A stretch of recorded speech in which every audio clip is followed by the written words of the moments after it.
diri sendiri. Contohnya misalnya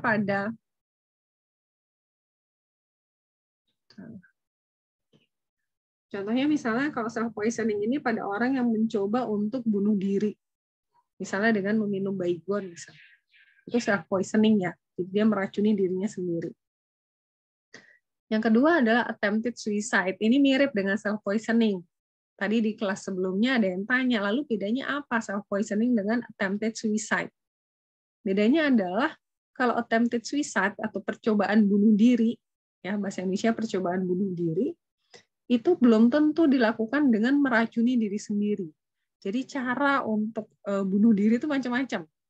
Nggak cuma dengan minum baygon, ada yang gantung diri, ada yang menjatuhkan diri dari gedung, ada yang menyilet nadi dan sebagainya ya. Attempted suicide itu macam-macam. Nah, salah satunya adalah dengan meracuni diri sendiri itu. Gitu. Lalu ada lagi accidental poisoning. Kalau accidental poisoning ini jadi keracunan yang tidak disengaja. Jadi kejadiannya karena kecelakaan. Misalnya kita harusnya, pada anak kecil ya, anak kecil itu kan obatnya banyak yang berupa sirup.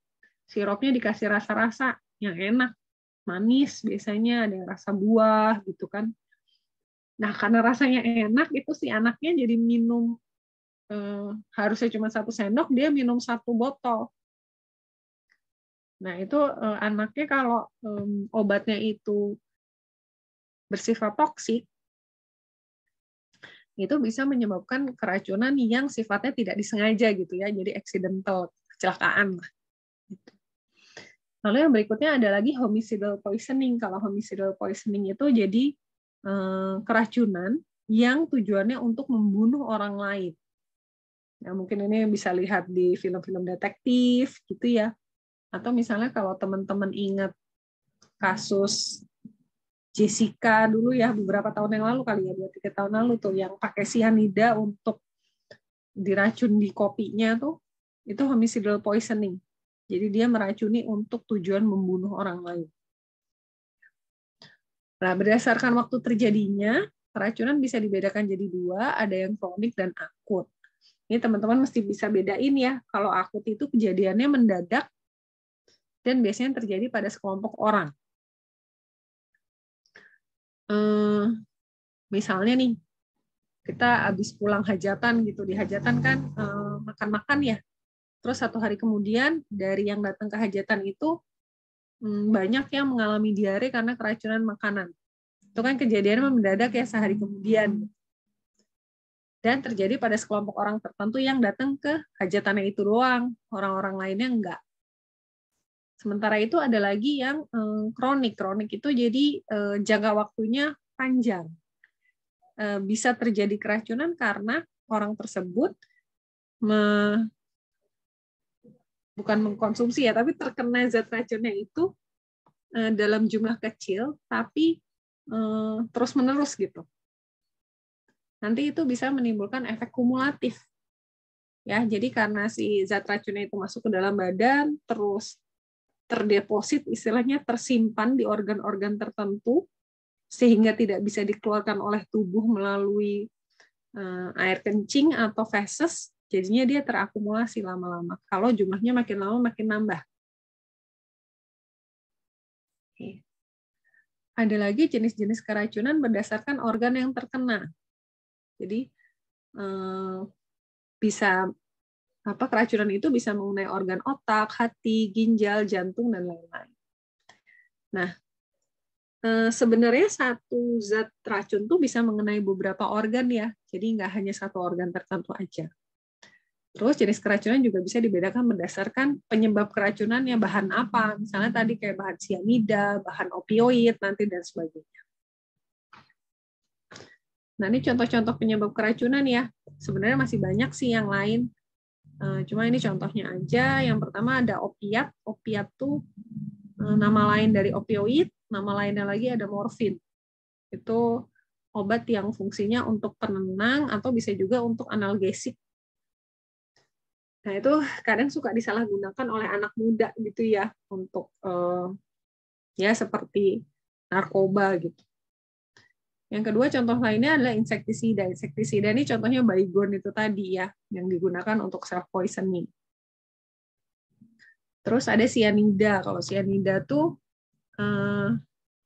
itu contoh yang kasus Jessica itu pakainya sianida tuh. Sianida tuh nggak berasa dan tidak berbau. Jadi ketika dicampurkan ke makanan nggak akan ada rasanya. Rasanya ya rasa makanannya gitu. Itu bahaya banget sih sebenarnya. Secara alami sianida ini ada di singkong sebenarnya, dan tapi singkongnya sudah lama gitu ya, biasanya warna singkongnya ada kebiruan atau ungu gitu. Jadi hati-hati kalau misalnya makan singkong, dilihat dulu kalau udah ada biru atau ungunya, sebaiknya nggak dimakan. Ada lagi contoh lainnya adalah asam jengkolat. Ini seperti namanya ya, dia ada di di sayur jengkol itu. Cuman karena saat ini pengolahannya kita sudah lebih baik gitu, jadi kejadian asam jengkolat ini, keracunan asam jengkolat ini sudah sangat jarang terjadi. Kalau dulu iya masih banyak. Terus ada lagi toksin botulinus, ini yang biasanya di makanan kaleng. Makanya kalau di makanan kaleng itu ada expired date-nya. Kalau udah lebih dari expired date ya jangan dimakan, sebaiknya dibuang aja. Terus ada lagi contoh lain adalah formalin. Formalin ini biasanya masih dulu beberapa tahun lalu ya. Saya lupa deh, mungkin 5-6 tahun lalu kayaknya. Itu tuh marak tuh formalin yang dipakai di tahu atau di bakso. Sebenarnya kalau dalam jumlah kecil formalin itu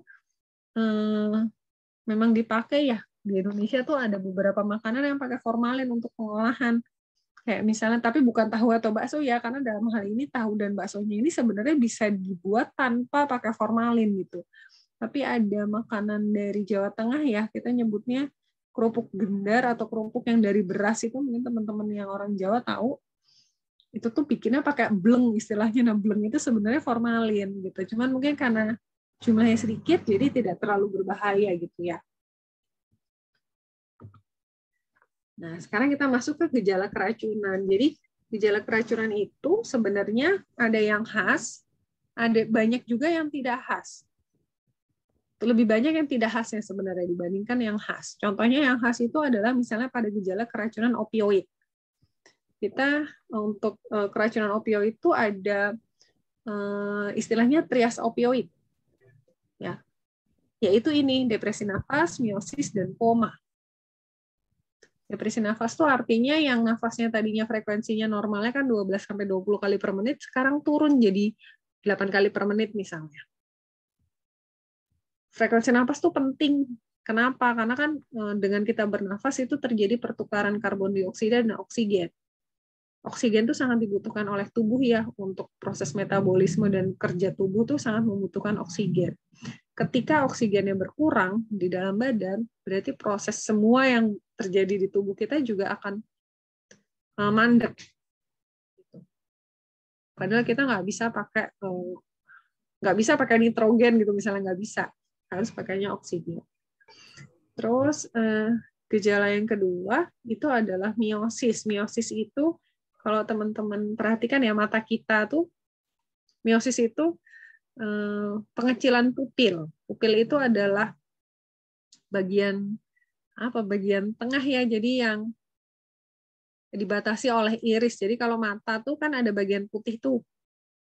Bagian putih, terus dalamnya kan ada yang warnanya, orang ada warna coklat, warna hitam. Orang bule ada yang warnanya biru, ada yang hijau. Itu tuh namanya iris. Dalamnya lagi ada yang warnanya hitam kecil banget, itu namanya pupil. Nah, miosis itu adalah pupil yang mengecil dari kondisi normalnya. Ya, jadi kalau orang keracunan opioid, salah satu gejalanya itu miosis. Gejala yang ketiga yang termasuk trias opioid adalah koma. Koma itu penurunan kesadaran yang paling dalam ya. Jadi pasiennya udah nggak bisa dibangunkan biasanya. Nah, yang penting untuk dilakukan pada pasien yang keracunan, yang pertama adalah kita menilai klinisnya dulu, kondisinya gimana nih. Lalu yang berikutnya baru sesuai dengan kondisi klinisnya kita menangani pasien di tahap awal. Ya. Nah, kalau tadi kita udah membicarakan gejala yang khas, misalnya pada opioid, Sekarang kita membahas gejala yang tidak khas. Kenapa? Karena justru ini sebenarnya yang paling banyak terjadi nih, gejala yang nggak khas. Yang pertama, yaitu ada kesadaran yang menurun. Kesadaran ya, kalau dalam dunia kesehatan itu bisa dibagi jadi beberapa tingkatan. Yang pertama itu kita nyebutnya sadar penuh atau kompos mentis, istilah kedokterannya. Lalu stage yang kedua, level yang kedua itu yang lebih rendah, yaitu kesadarannya mulai menurun sedikit. Kita nyebutnya somnolen, istilah kedokterannya, atau mengantuk. Bahasa Inggrisnya mungkin kalau teman-teman baca nanti drowsiness. Ya, itu mengantuk. Terus yang lebih rendah lagi itu ada sopor atau soporokoma. Kalau mengantuk atau somnolen, pasiennya ditepuk-tepuk atau dipanggil namanya masih bangun dia, masih bisa ngerespon. Tapi kalau sopor atau soporokoma mesti pakai rangsang nyeri baru bangun. Rangsang nyeri itu bisa misalnya di dinding dada tuh kita kasih buku-buku jari itu kita tekan ke situ ya. Ini kan pasien ya, jadi kita nggak neken diri sendiri. Pasiennya yang kita tekan dengan sekuat tenaga. Karena kalau nggak sekuat tenaga nggak akan nyeri rasanya. Jadi nggak usah ketakutan pasiennya akan kesakitan atau apa, karena dia harus dibangunkan kan untuk ngecek gitu. Bangunin seperti itu. Tapi kalau pasiennya nggak koma, jadi pasiennya kompos mentis gitu, ya jangan digituin, sakit sekali kalau digituin. Nah, kalau kondisinya koma, pasiennya dikasih rangsang nyeri pun udah nggak bangun. Jadi denyut nadinya masih ada, frekuensi nafasnya juga nafasnya masih ada gitu, tapi dengan rangsang nyeri dia nggak bangun. Itu udah masuk ke koma. Nah, derajat kesadaran orang yang keracunan itu bergantung pada banyaknya zat yang masuk. Jadi semakin banyak zat yang masuk, kesadarannya semakin rendah, jadi semakin ke arah koma. Gitu. Lalu yang kedua terkait dengan gejala respirasi ya. Biasanya bisa berupa depresi napas seperti yang tadi sudah dijelaskan, atau sekresi mukus. Mukus itu seperti lendir gitu ya. Biasanya kalau pada keracunan insektisida seperti baygon itu salah satunya ini mukus itu. Lalu ada juga tekanan darah ya. Terkait dengan tekanan darah tuh orang yang keracunan seringkali tekanan darahnya menurun secara mendadak atau kita sebutnya sebagai shock. Shock ini mesti ditangani segera. Kenapa? Karena shock itu adalah tanda bahwa peredaran darah di dalam tubuh tuh tidak normal. Jantungnya tidak bisa memompa darah secara cukup. Padahal aliran darah yang normal itu sangat dibutuhkan untuk proses di seluruh badan, di seluruh organ. Karena aliran darah itulah yang membawa nutrisi dan oksigen. Jadi kalau alirannya tidak normal, jantungnya nggak bisa bekerja dengan baik, ya nutrisi dan oksigennya akan berkurang. Padahal itu dibutuhkan oleh tubuh untuk bekerja. Ya, makanya kondisi shock nih, kan kalau tekanan darah orang normalnya 120/80, kalau orang shock tuh bisa 70/50 misalnya. Itu jantungnya nggak akan kuat dia untuk memompa darah secara cukup. Ya. Lalu yang berikutnya adalah gejala kejang. Gejala kejang ini biasanya terjadi kalau ada rangsangan di sistem saraf pusat atau di otak. Ya. Sebenarnya secara fisiologis di otak tuh ada yang namanya sawar darah otak atau blood-brain barrier. Sawar darah otak itu sebenarnya melindungi otak dari masuknya zat-zat asing ke dalam otak. Tapi memang ada zat-zat asing yang bisa lewat blood-brain barrier itu. Nah, yang bisa melewati itu bisa menimbulkan efek-efek yang merugikan untuk si otak ini. Salah satunya adalah bisa merangsang otak dan timbul kejang, seperti pada keracunan amfetamin. Gejala tidak khas berikutnya adalah pupil ya. Ini yang tadi contohnya miosis tadi, kalau miosis pupilnya mengecil, vasokonstriksi. Pupil yang konstriksi itu karena morfin atau opioid. Nah, atau bisa juga justru pupilnya membesar atau midriasis istilahnya, dilatasi. Itu terjadi pada pemberian atropin. Nah, gejala tidak khas yang lain adalah bising usus. Bising usus nih, jadi kalau usus itu tuh usus kita tuh atau saluran pencernaan secara umum itu dalam kondisi normal dia diatur oleh yang namanya sistem saraf parasimpatis. Mungkin teman-teman akan dapat di fisiologi ya. Dan secara involunteer, jadi secara kita nggak sadar, kita nggak bisa mengatur gerakan usus ya. Secara tidak sadar sebenarnya badan nih mengatur sendiri pergerakan ususnya. Gitu. Secara normal, dalam kondisi normal, bunyi usus itu bisa kita dengarkan 6 kali per menit. Nanti teman-teman kalau belajar pemeriksaan fisik, dengerin, coba pakai stetoskop, terus dengerin stetoskopnya taruh di perut, dengerin, ada berapa kali bising ususnya. Bising usus tuh bunyinya sebenarnya halus banget sih, kayak krek krek krek krek, nanti berhenti agak lama, terus nanti bunyi lagi krek krek krek krek krek gitu. 6 kali doang per menit itu normal. Nah, pada kondisi penurunan kesadaran, bising usus tuh bisa hilang. Bisa hilang sama sekali kalau sampai koma, atau bisa berkurang. Enggak 6 kali per menit. Kenapa bisa begitu? Karena kalau pada orang penurunan kesadaran, badan tuh punya mekanisme berusaha melindungi organ-organ vital. Dan saluran cerna itu bukan organ vital. Saluran yang termasuk organ vital tuh ada otak, jantung, ginjal tuh organ vital. Jadi itu duluan yang dia lindungi. Nah, seperti saluran cerna yang nggak terlalu vital, dia kurangin tuh pasokan darahnya dari situ. Dan pada kondisi berat ya, sakitnya berat, yang bekerja lebih banyak tuh sistem saraf simpatisnya. Jadi yang parasimpatis akan tertekan sistemnya sehingga tempat-tempat yang dia atur oleh parasimpatis itu ya akan untuk sementara berkuranglah kerjanya. Gitu. Nah, untuk gejala tidak khas yang berikutnya ada aritmia ya. Aritmia tuh gangguan irama jantung. Lalu ini ada gejala-gejala lain seperti gangguan asam basa, kerusakan hati dan ginjal, ada retensi urin tuh urinnya tidak bisa dikeluarkan, ada muntah dan diare. Nah, lalu kita masuk ke terapi.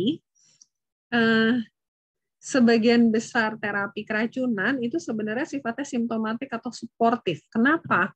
Karena hanya sedikit obat yang justru punya antidotum atau penawar. Contohnya nih yang obat-obat yang punya antidotum ya kayak sianida, ada organofosfat. Kalau organofosfat tuh antidotumnya atropin.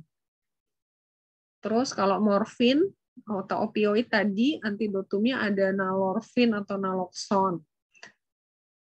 Kalau warfarin antidotumnya ada vitamin K. Ada zat-zat lain yang ada antidotum, tapi sebenarnya sebagian besar nggak ada antidotum. Jadi pengobatannya sifatnya suportif atau simptomatik, jadi sesuai dengan gejala aja. Nah, tujuan terapi pada keracunan ini yang pertama ya untuk mempertahankan fungsi vital. Fungsi vital ini apa ya? Terutama terkait dengan pernafasan dan sirkulasi darah. Makanya nanti di belakang penanganan awalnya itu adalah ngecek fungsi vitalnya ini dulu. Dan kalau terganggu, berarti kita harus memperbaiki si fungsi vitalnya dulu. Lalu tujuan yang kedua adalah menjaga supaya kadar zat racun di dalam plasmanya atau di dalam darah itu bisa serendah mungkin lah.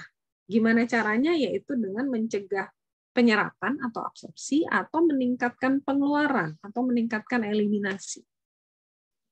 Lalu tujuan yang ketiga untuk mengatasi efek farmakologi dan toksikologisnya. Ini sesuai dengan gejala biasa kita mengatasinya.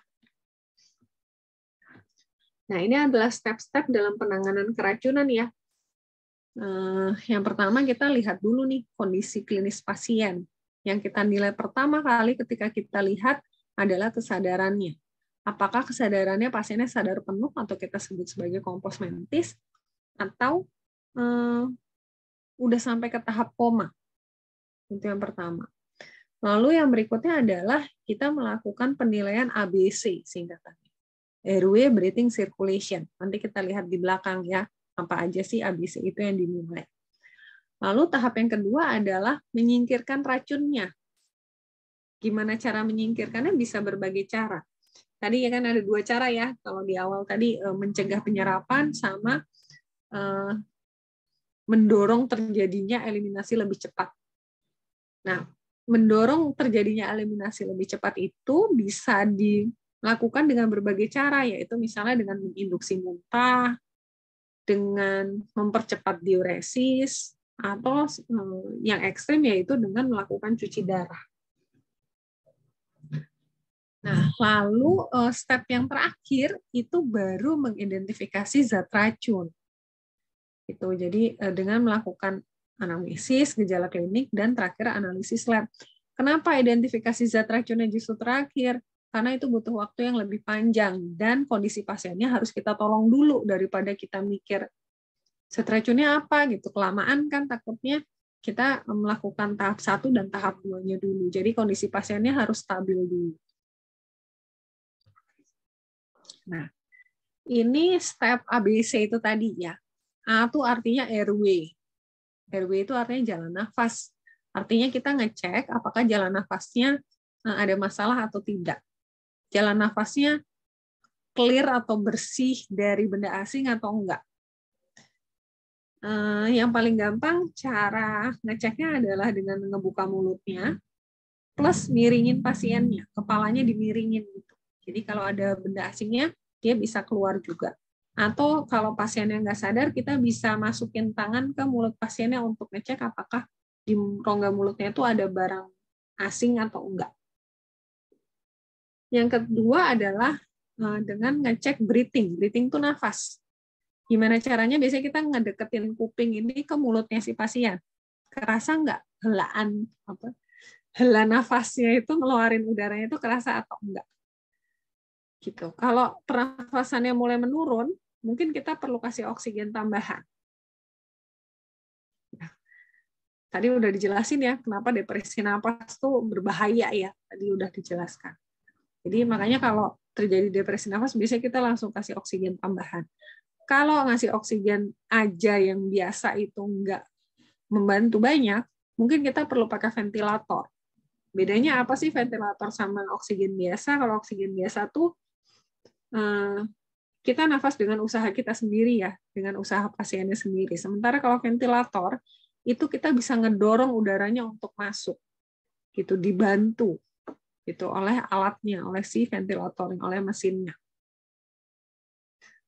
Terus kalau misalnya ada benda asing yang menutupi masuknya udara dari hidung sampai ke paru-paru, dan sumbatannya itu terjadi di saluran nafas atas, kita masih bisa melakukan yang namanya tracheostomi kalau emang dibutuhkan. Tracheostomi itu jadi bikin lubang gitu ya di bagian trakeanya. Jadi kita kayak bisa membypass udara masuk langsung ke via trakea dan masuk paru. Jadi nggak lewat hidung lagi. Lalu yang ketiga yang perlu kita cek adalah sirkulasi. Sirkulasi ini bisa kita cek dari denyut nadi dan kalau kita ada alatnya bisa mengecek tekanan darah. Tadi juga udah dijelaskan ya di bagian shock tadi kenapa sih sirkulasi ini penting karena ya untuk aliran nutrisi dan oksigen. Nah, kalau terjadi shock, jadi tekanan darahnya turun mendadak, kita bisa mengatasi kondisi itu dengan memberikan cairan kristaloid itu yang bentuknya seperti cairan ya. Jadi kayak air di tepatnya. Atau bisa juga memberikan koloid. Koloid ini agak lebih kental seperti protein. Nah, kalau si cairan kristaloid itu sendiri, dia akan gampang banget terserap ke jaringan. Padahal kita sebenarnya butuh volume yang cukup juga gitu di pembuluh darah. Ya. Sementara kalau yang koloid ya dia akan lebih lama tertahan di pembuluh darah. Bukan berarti dia nggak bisa masuk ke jaringan juga. Nah, setelah kita cek tanda vitalnya, yang berikutnya adalah kita sebisa mungkin memperkecil atau ya mengurangi kadar zat toksik di dalam darah. Dengan cara apa? Bisa itu dengan mencegah absorpsi atau penyerapannya atau menginduksi eliminasi supaya lebih cepat. Ya. Nah, ini ada beberapa cara untuk mencegah absorpsi ya yang sebenarnya cara-cara ini tergantung dari rute masuknya obat. Nah, kalau misalnya obatnya masuk ke dalam badan melalui kulit, kita mudah sih sebenarnya menyingkirkannya. Yaitu ya udah kayak kita cuci tangan aja, jadi bersihin pakai sabun dan air.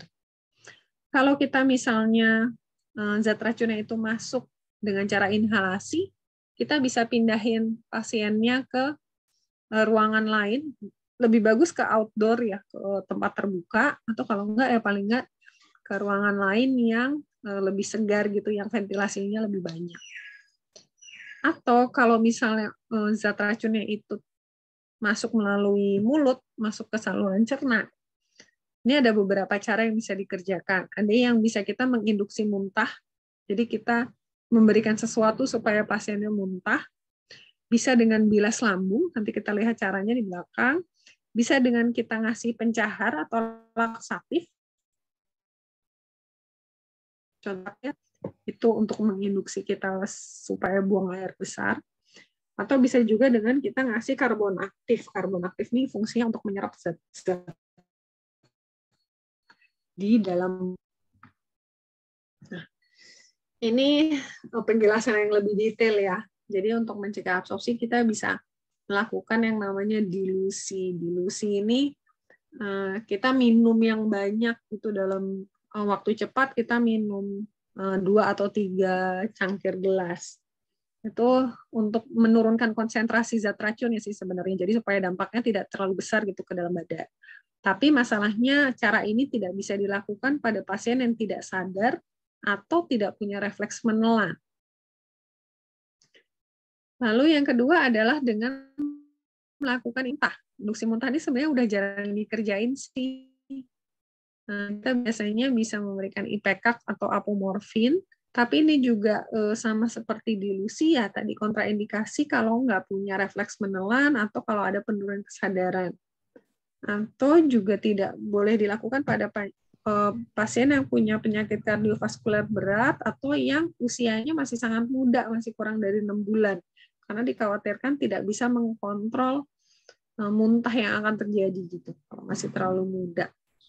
Induksi muntah juga nggak boleh dikerjakan pada pasien yang keracunan zat-zat yang sifatnya korosif, untuk zat hidrokarbon, dan untuk zat yang sifatnya sebagai stimulan otak atau SSP.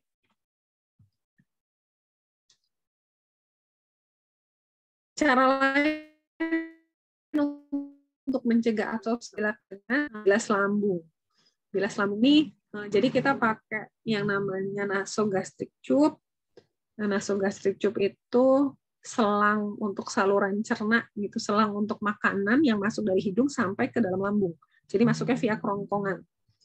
Nah, berbeda dengan si induksi muntah ya, bilas lambung ini walaupun jatuh-jatuhnya ke lambung, tapi karena dia ada selangnya, dia bisa dilakukan pada pasien yang koma atau tidak punya refleks menelan. Itu boleh dikerjain. Ya.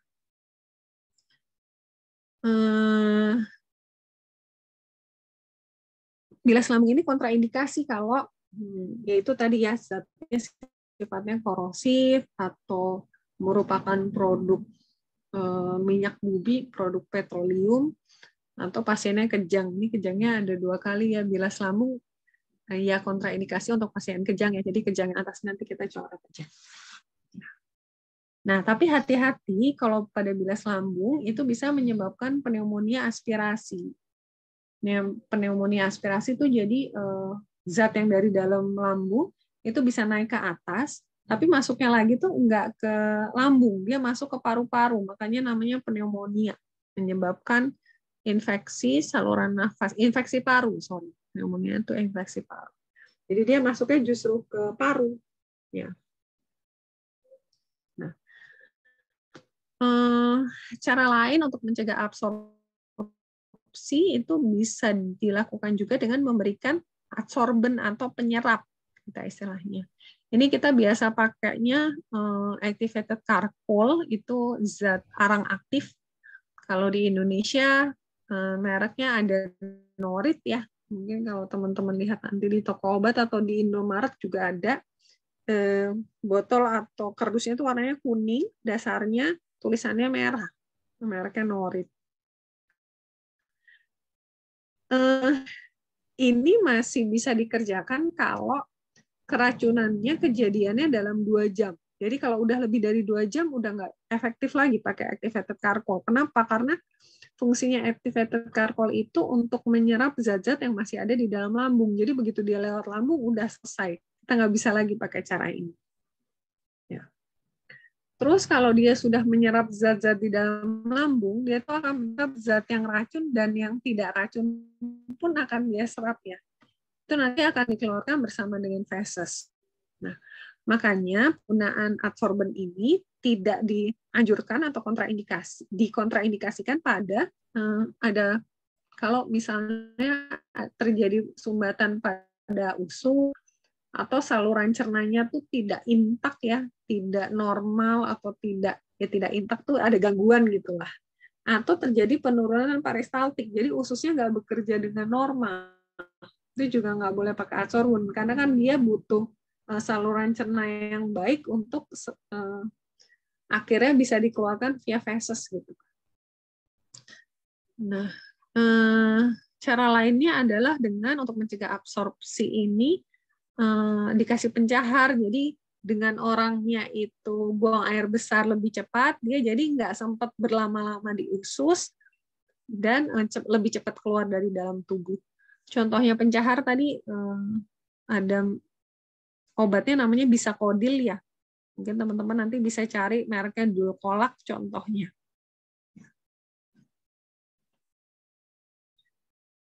Nah, yang berikutnya yang bisa kita lakukan supaya kadar zat toksinnya itu rendah ya di dalam plasma adalah dengan meningkatkan eliminasi. Jadi mempercepat terjadinya pengeluaran zat. Yang bisa dilakukan yang pertama adalah dengan melakukan diuresis paksa. Artinya kita memberikan sesuatu supaya pasiennya lebih banyak memproduksi urin. Caranya gimana? Yaitu dengan mengubah pH urin. Jadi kalau misalnya zat toksiknya itu sifatnya asam, kita kasih zat yang sifatnya basa. Ya, jadi kebalikannya. Atau kalau zat toksiknya itu basa, kita kasih obat yang sifatnya asam. Kenapa? Karena supaya dia kondisinya seperti dalam tanda kutip netral dan lebih mudah dikeluarkan via urin karena dia larut di dalam air, sifatnya air. Jadi proses ionisasinya tuh akan meningkat. Jadi akan lebih banyak bentuk yang terionisasi gitu ya.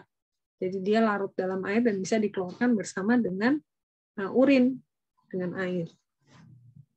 Nah, tapi kan ini kalau proses diuresis itu dia akan membentuk lebih banyak volume urin ya. Jadi hati-hati atau karena bisa terjadi komplikasi kalau misalnya fungsi ginjalnya masih bagus, jadi kalau produksi urin meningkat tapi ginjalnya juga bisa cepat nyaringnya dan dikeluarkan sebagai urin, normal, nggak apa-apa, nggak masalah. Tapi kalau enggak, dia bisa menyebabkan intoksikasi air, jadi kayak kelebihan air di dalam badan. Bisa juga menyebabkan udem. Udem tuh bengkak karena si airnya nggak bisa dikeluarkan segera, jadi dia numpuk. Atau bisa juga terjadi gangguan keseimbangan air dan elektron. Itu juga karena airnya nggak bisa dikeluarin dengan cepat. Cara yang lain, yang lebih cepat ya sebenarnya ini, tapi lebih sulit karena butuh fasilitas tertentu, yaitu dengan melakukan dialisis atau cuci darah. Tapi ini hanya di fasilitas tertentu yang emang ada mesinnya. Oke, mungkin dari saya sekian untuk kuliahnya. Dari teman-teman mungkin ada yang mau bertanya?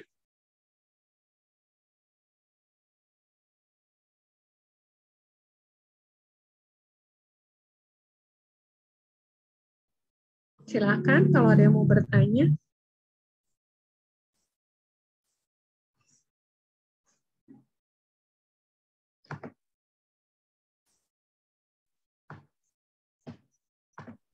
Izin bertanya, Ibu. Silakan. Iya, sebelumnya saya Elsa Kemalasari.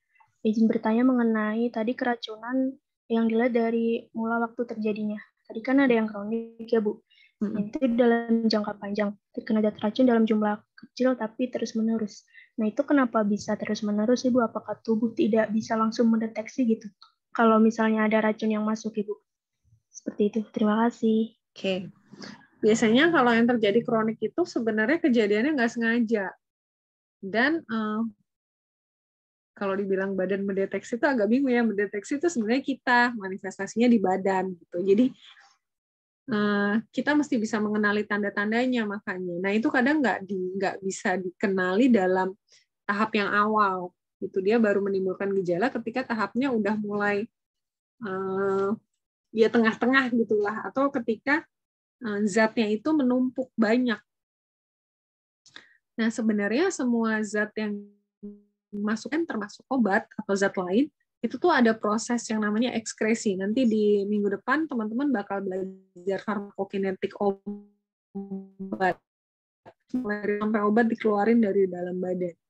Proses itu sebenarnya terjadi juga ketika kita makan, ketika kita pakai zat-zat lain lah di dalam badan kita. Itu sama kejadiannya begitu.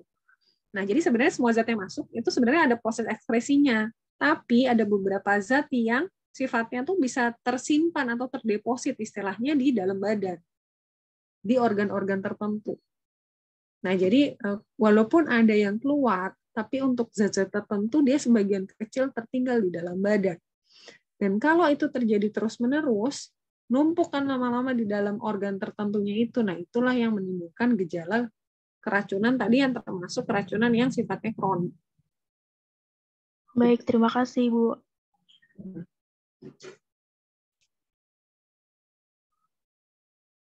Oke. Ada lagi yang mau ditanyakan?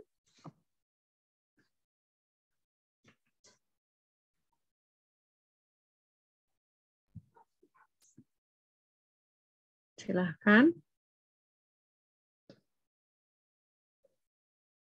Iya, izin bertanya, Ibu. Ya, silakan. Ya, saya Nasrul dari 1A. Tadi kan ada contoh penyebab keracunan. Jadi tadi kan saya ada lihat opiat, insektisida, selanida, sama asam jengkolat. Sedangkan asam jengkolat tadi tidak, saya mungkin belum mendengar untuk contohnya, Ibu. Mungkin bisa dijelaskan lagi, Ibu, untuk contohnya atau tambahannya gitu. Terima kasih, Ibu. Oke, asam jengkolat itu zatnya itu apa yang ada di dalam jengkol ya, teman-teman pasti saya yakin semua kenal jengkol ya. Nah, asam jengkolat itu terus terang saya nggak gitu ahli ya, karena ketika saya besar pun orang yang kena asam jengkolat itu udah sedikit, karena semakin kesini orang semakin tahu cara mengolah jengkol yang benar tuh seperti apa. Nah, tapi zaman saya masih kecil kayaknya itu tuh banyak kejadian. Jadi kalau misalnya pengolahan jengkol yang nggak baik, ketika dijadikan masakan ya biasanya kan suka dijadiin semur gitu ya kalau orang Betawi, itu ketika dimakan tuh ya kayak keracunan asam jengkolat itu gitu. Terus terang saya belum bisa cerita seperti apa gejalanya, mungkin nanti kita bahas di pertemuan dengan saya berikutnya ya gejalanya apa gitu. Tapi kejadiannya juga saat ini hampir nggak ada sih.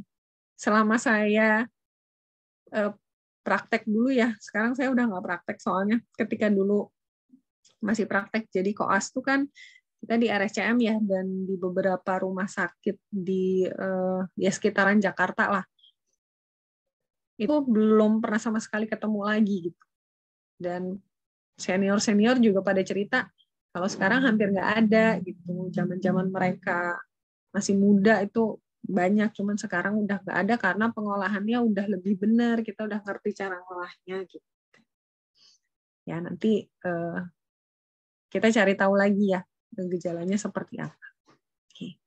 Oke, terima kasih, Bu.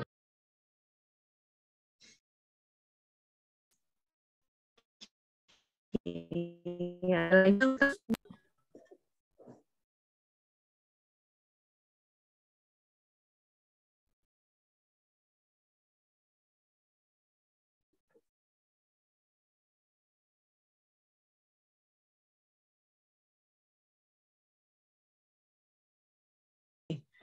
kalau tidak ada mungkin teman-teman juga udah capek ya, udah seharian kuliah juga ya, nih mohon maaf ya terpaksa diundur jadi agak sore. Mungkin kalau sudah tidak ada yang bertanya bisa kita cukupkan ya untuk kuliah hari ini. Terima kasih banyak untuk partisipasinya. Nanti bahan kuliahnya saya berikan via Nasrul ya, si penfarmakonya.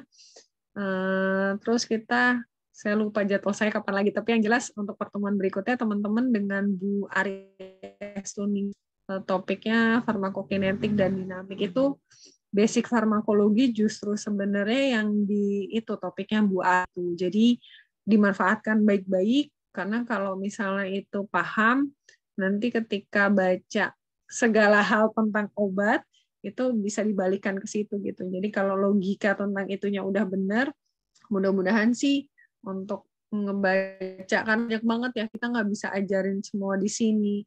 Itu jadi mungkin teman-teman seiring waktu ya itu kembang terus juga ilmunya. Gitu. Nah, ketika paham basicnya, dasarnya, jadi mudah-mudahan kita berharap nggak terlalu sulit ketika harus belajar sendiri terkait dengan obat yang lebih spesifik. Gitu. Ya, oke, terima kasih banyak semua. Selamat siang. Assalamualaikum warahmatullahi wabarakatuh. Terima kasih banyak Ibu. Ya, saya izin ya. Sama Ibu kemana nih?